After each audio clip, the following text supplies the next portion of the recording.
You're listening to the Cyberwire Network, powered by N2K.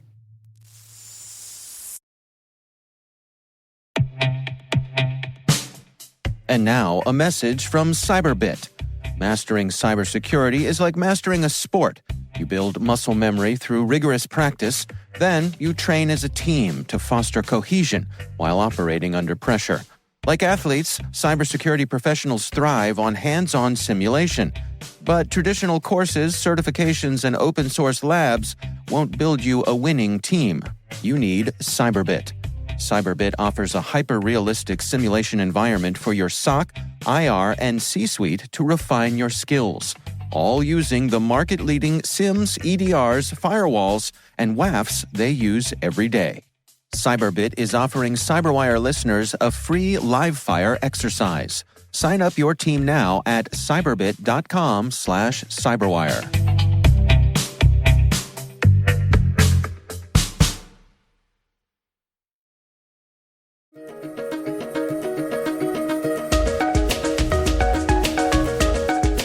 Hello, everyone, and welcome to the Cyberwire's Research Saturday. I'm Dave Bittner, and this is our weekly conversation with researchers and analysts tracking down the threats and vulnerabilities, solving some of the hard problems, and protecting ourselves in a rapidly evolving cyberspace. Thanks for joining us.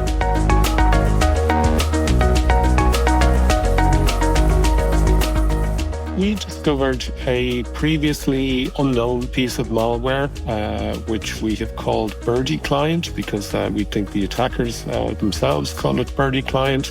And it initially got our attention because it was submitted from Ukraine, which is always interesting given what's going on there at the moment. That's Dick O'Brien, a principal intelligence analyst with Symantec's Threat Hunter team. The research we're discussing today is titled Graph, Growing Number of Threats Leveraging Microsoft API.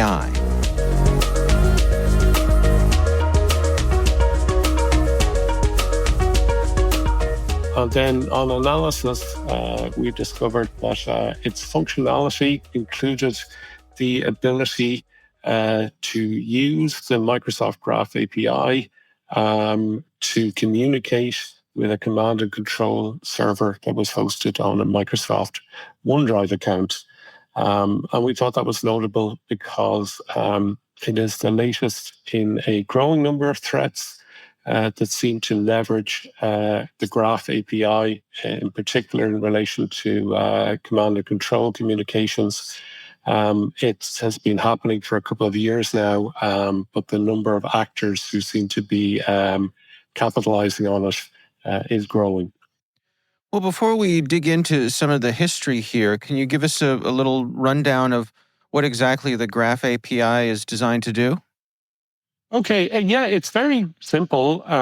It is meant to be there to allow application developers to have an easy way to access resources on that are hosted on Microsoft Cloud services, such as Microsoft 365 and all of that kind of thing.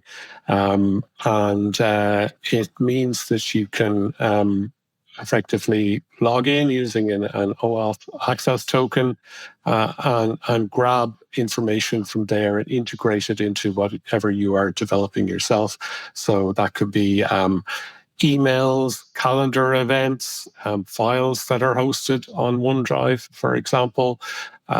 So if you wanted to create a dashboard with lots of information, including information drawn from Microsoft accounts, Graph API would help you do that really quickly.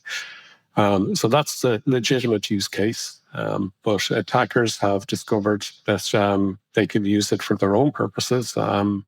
And they can have their command and control infrastructure hosted on a Microsoft service like OneDrive, and then use Graph API to communicate with it. Well, the research that you all have published points out kind of a long history of folks using this. Can we go through some of that together? Yeah, I mean, we have we've gone back to the start and highlighted the notable instances. There are more, so it's not an exhaustive list. So the first group to do so was a North Korean-linked espionage group that we call the Dahlia. Other vendors call them APT-37. And as is common with a lot of these espionage groups, they tend to keep an eye on what they're doing, and if they see somebody implementing an interesting attack technique, they tend to try it out for themselves. So subsequently, in October 2021, we saw a state-backed group called Harvester going after organizations within Asia using a tool called backdoor.graphon. And it implemented nearly exactly the same technique. But where it really came to public attention was early January 2022, and a malware family that was christened Graphite was discovered, and it was linked to the Russian espionage group that we call Swallowtail, and other vendors variously called APT-28 or Fancy Bear. And they began leveraging this technique to connect to a OneDrive hosted command and control server. And I think that really put the technique into the spotlight, and things started to snowball after that, because Russian espionage groups, in particular, the group that we call Fraternity or APT-29, other vendors call them, are really the masters in knowing their way around Microsoft systems and exploiting them, particularly their cloud systems. So they really know how they work. They have a deep understanding of these systems. And indeed, they've managed to breach Microsoft themselves on occasion. So if Russian espionage is using this as a technique, that definitely got a lot of people's attention. So then as time goes on, we saw various other groups, including the Flee group, who are also known as APT-15. They're a Chinese group.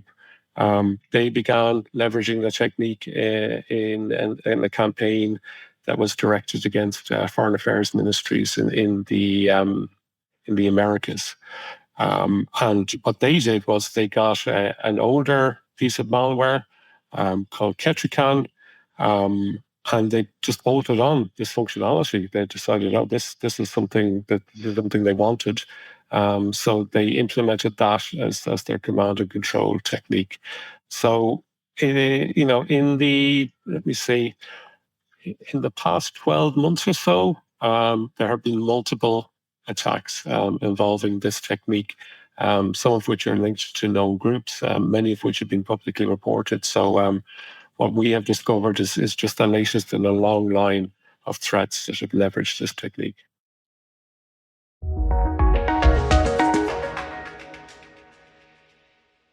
We'll be right back.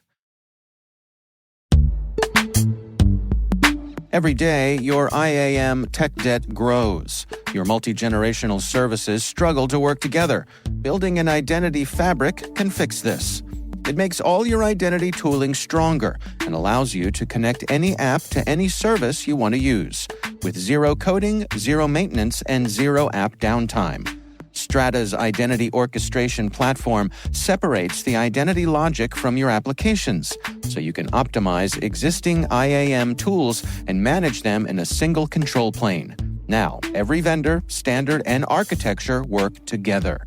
In short, building your identity fabric means you can secure your non-standard apps, keep your complex access policies, retire outdated IDPs, and modernize in record time. So build your fabric with Strata Identity and get rid of tech debt for good. Visit strata.io/cyberwire, share your identity priorities, and receive a pair of AirPods Pro. Offer valid for organizations over 5,000 employees. Connect today at strata.io/cyberwire.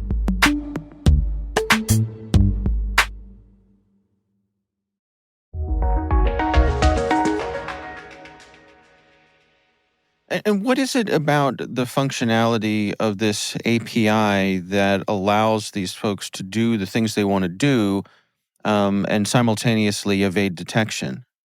Very simply, I guess if you are behind anything but the most basic form of attack, communication back and forth with the compromised network is a key component. You want to issue commands to the tools that you have installed on your target network, and you want to exfiltrate data back from the targeted network.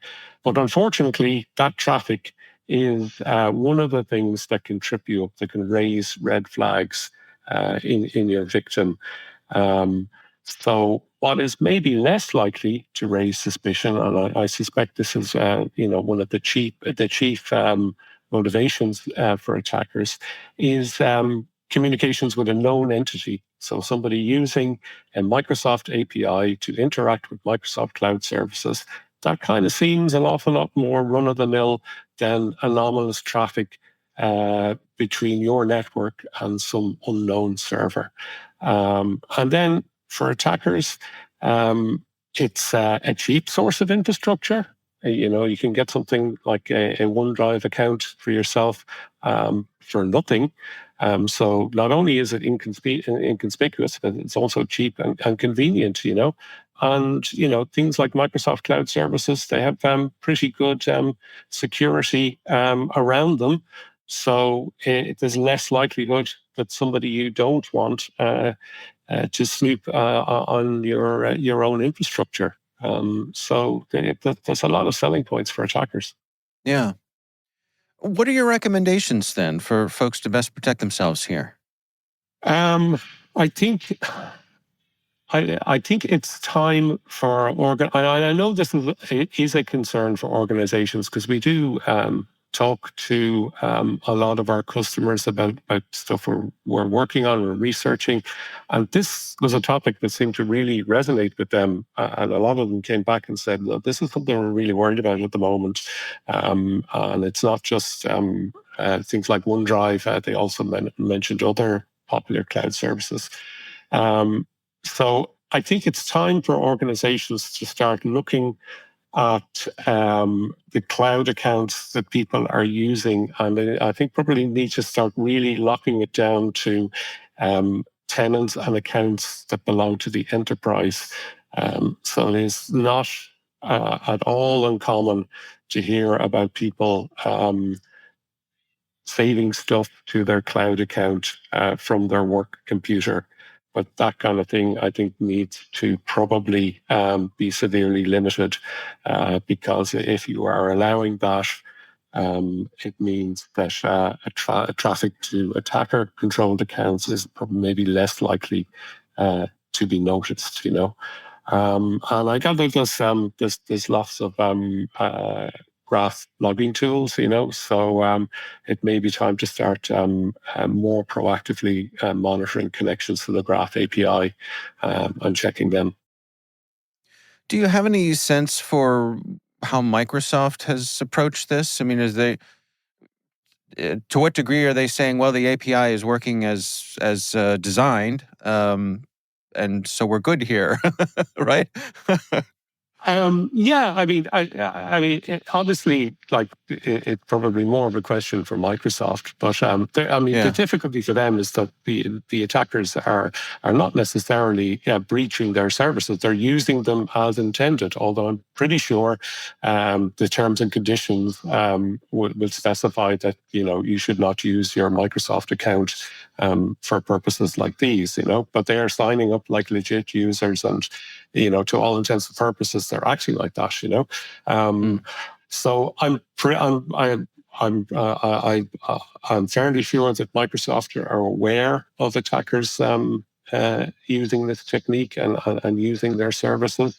I guess if I was somebody like Microsoft, I'd be working hard to try and profile the malicious users. And try and block them more quickly, because there probably is a very distinct pattern of usage. When an organization discovers that they have fallen victim to this, how does it usually reveal itself? You usually find it in the malware. It's the malware itself. That is usually the starting point. You discover the malware on your network, and then analysis of the malware reveals that this is how they've been communicating.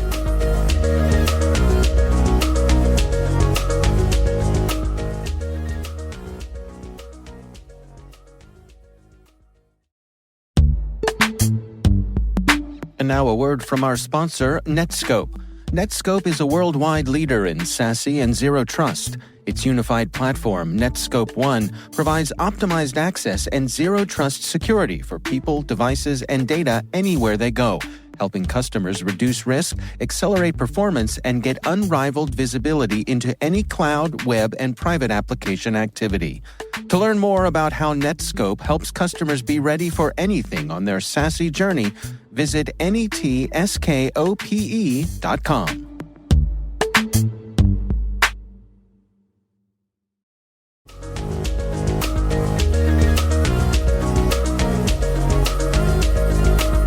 And that's Research Saturday, brought to you by N2K Cyberwire. Our thanks to Dick O'Brien from Symantec's Threat Hunter team for joining us. The research is titled Graph, Growing Number of Threats Leveraging Microsoft API. You can find a link and additional resources in our show notes. We'd love to know what you think of this podcast. Your feedback ensures we deliver the insights that keep you a step ahead in the rapidly changing world of cybersecurity. If you like the show, please share a rating and review in your podcast app. Please also fill out the survey in the show notes or send an email to cyberwire@n2k.com. We're privileged that N2K Cyberwire is part of the daily routine of the most influential leaders and operators in the public and private sector, from the Fortune 500 to many of the world's preeminent intelligence and law enforcement agencies. N2K makes it easy for companies to optimize your biggest investment, your people. We make you smarter about your teams while making your teams smarter. Learn how at n2k.com. This episode was produced by Liz Stokes. We're mixed by Elliot Peltzman and Trey Hester. Our executive producer is Jennifer Eiben. Our executive editor is Brandon Karpf. Simone Petrella is our president. Peter Kilpie is our publisher. And I'm Dave Bittner. Thanks for listening.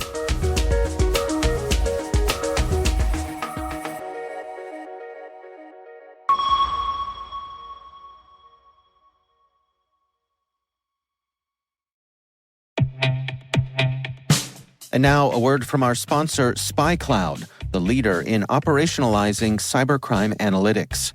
Traditional threat intelligence is a thing of the past. Cyber criminals are stealing vast amounts of credentials, session cookies, and financial data every day, and it's hard to keep up.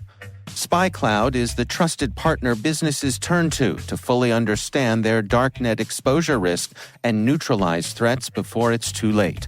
SpyCloud alerts your organization as soon as an employee or customer's data appears on the dark net, so you can act faster than bad actors to prevent cyber attacks like ransomware, session hijacking, account takeover, and online fraud.